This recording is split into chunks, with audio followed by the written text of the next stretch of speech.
ఈ లోకంలో సృష్టిని చేసే బ్రహ్మ ఉన్నాడు, పోషించే విష్ణువు ఉన్నాడు. కానీ అన్నింటికీ ముగింపు పెట్టే శక్తి ఎవరు? వినాశనం అంటే చెడు అనుకుంటున్నారా? వినాశనం లేకపోతే పునర్జన్మే లేదు.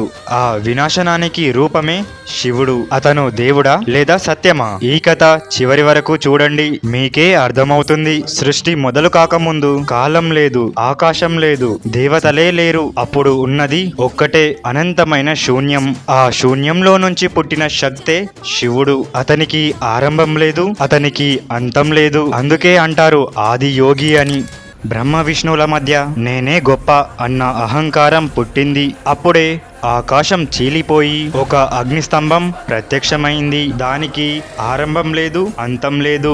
విష్ణువు వరాహంగా అడుగులు తవ్వాడు, బ్రహ్మ హంసగా ఆకాశంలో ఎగిరాడు. కానీ దాని చివర ఎవ్వరికీ దొరకలేదు. అప్పుడే ఆ స్తంభం నుంచే శివుడు వెలిశాడు. అహంకారం కరిగిపోయింది, దేవతలే తలవంచారు. ఇక శివుడు అంటే వినాశనం మాత్రమే కాదు, సమతుల్యత అని లోకం గ్రహించింది. అమృతం కోసం దేవతలు, రాక్షసులు సముద్రాన్ని మదించారు. కానీ ముందు బయటకొచ్చింది అలాహలం, ఈ లోకాన్ని నాశనం చేసే విషం. అందరూ భయపడ్డారు, కానీ శివుడు మాత్రం కాదు. లోకాన్ని కాపాడేందుకు ఆ విషాన్ని తాగాడు, కానీ గుండెలోకి పోనివ్వలేదు, మెడలోనే నిలిపాడు. అందుకే నీలకంఠుడయ్యాడు. శివుడు త్యాగానికి ప్రతిరూపం.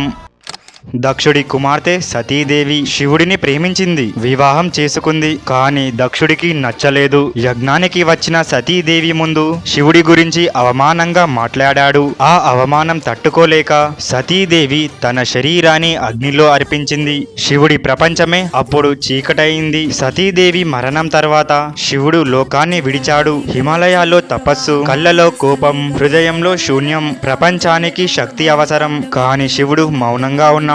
హిమవంతుడి కుమార్తెగా అప్పుడే పార్వతీదేవి జన్మించింది. ఆమెకు తెలుసు తాను ఎవరి కోసం పుట్టిందో. రాజసం కాదు, సౌఖ్యం కాదు. పార్వతీదేవి కోరింది ఒక్కటే, అదే పరమేశ్వరుడు. పరమేశ్వరుడి కోసం కొన్ని సంవత్సరాలు తపస్సు చేసింది. పరమేశ్వరుడు సాధువుగా వచ్చి అడిగాడు, భస్మధారి, భిక్షాటన చేసే వారిని ఎందుకు కోరుకుంటున్నావు? అప్పుడు పార్వతీదేవి ఇలా సమాధానమిచ్చింది, అతడు ఏమున్నాడో కాదు, అతడు ఎవరో ముఖ్యం. ఆ క్షణమే శివుడు తన అసలు రూపంలో దర్శనమిచ్చాడు. దేవతలందరి సాక్షిగా శివపార్వతుల వివాహం జరిగింది. బ్రహ్మ ముహూర్తం, విష్ణువు అన్నయ్యగా నిలిచాడు. ఇది కేవలం పెళ్లి కాదు, పురుషతత్వం, ప్రకృతి తత్వం ఒక్కటైన క్షణం. అర్ధనారీశ్వర రూపం దానికి సాక్ష్యం. శివపార్వతుల వివాహం చెబుతుంది, ప్రేమ అంటే అందం కాదు, అర్థం చేసుకోవడం. వివాహం అంటే అధికారం కాదు, సమతుల్యత. అందుకే ఈ లోకంలో అత్యుత్తమ వివాహం శివపార్వతుల వివాహం. అందరూ చెప్పండి, ఓం నమః శివాయ.